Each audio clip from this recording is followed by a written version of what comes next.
Le réchauffement climatique est un phénomène d'augmentation de la température moyenne des océans et de l'atmosphère qui se produit dans le monde entier et sur plusieurs années, dû aux gaz à effet de serre rejetés par les activités humaines, l'industrie, l'agriculture, les transports, etc.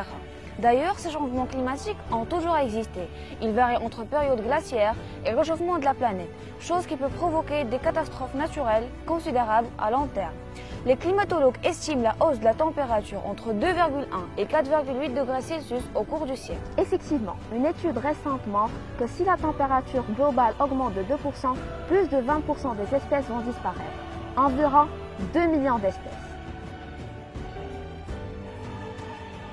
La plupart des personnes veulent savoir d'où viennent ces gaz à effet de serre qui causent le réchauffement climatique. Depuis la révolution industrielle, on observe une augmentation d'utilisation des énergies fossiles. Ces derniers libèrent de grandes émissions de gaz à effet de serre, principalement le CO2 et le CH4. Parlons du CO2. Le CO2 est la cause principale du réchauffement climatique parmi de nombreux gaz à effet de serre que nous émettons. Il y a aussi le CH4 qui est un gaz à effet de serre puissant. Ce dernier, sa durée de vie est plus faible que celle du CO2, sans oublier la déforestation qui est aussi coupable du réchauffement climatique. Que les arbres abattus soient brûlés ou qui se décomposent naturellement, ils émettent du CO2.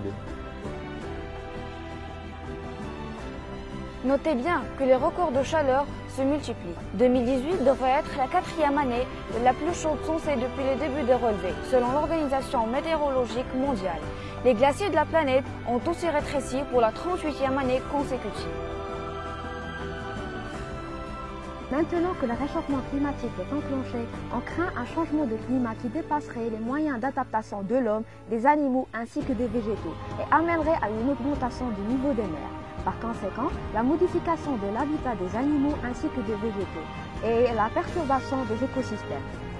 Autre conséquence est l'augmentation du niveau des mers qui est provoquée par la fonte des glaciers au pôle ou par la dilatation thermique de l'eau. Plus l'eau est chaude, plus elle occupe un volume très important. Et on envisage que ce niveau augmentera d'environ 50 cm d'ici 2100. Malheureusement, ce phénomène nous affecte aussi autant qu'êtres humains. Les inondations imposent un déplacement des populations, ainsi que l'augmentation de la sécheresse augmente la difficulté de se procurer de l'eau et de la nourriture.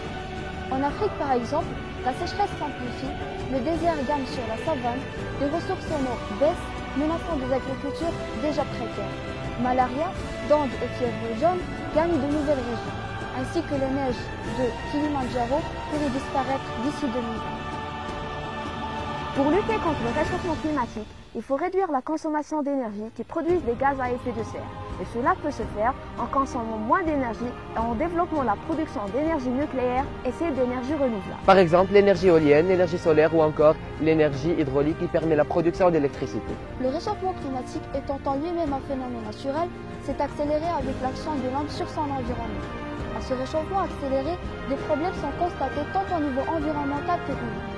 Cependant, après une analyse consciencieuse de la situation, le GIEC a mis en place des solutions qui sont restées jusque-là insatisfaites. Alors, le réchauffement climatique étant un phénomène planétaire concerne tous les gouvernements. Il s'agira donc pour ceux-ci de conjuguer leurs efforts afin de mettre en place des solutions pour ralentir ce phénomène. Agissons pour sauver notre belle planète.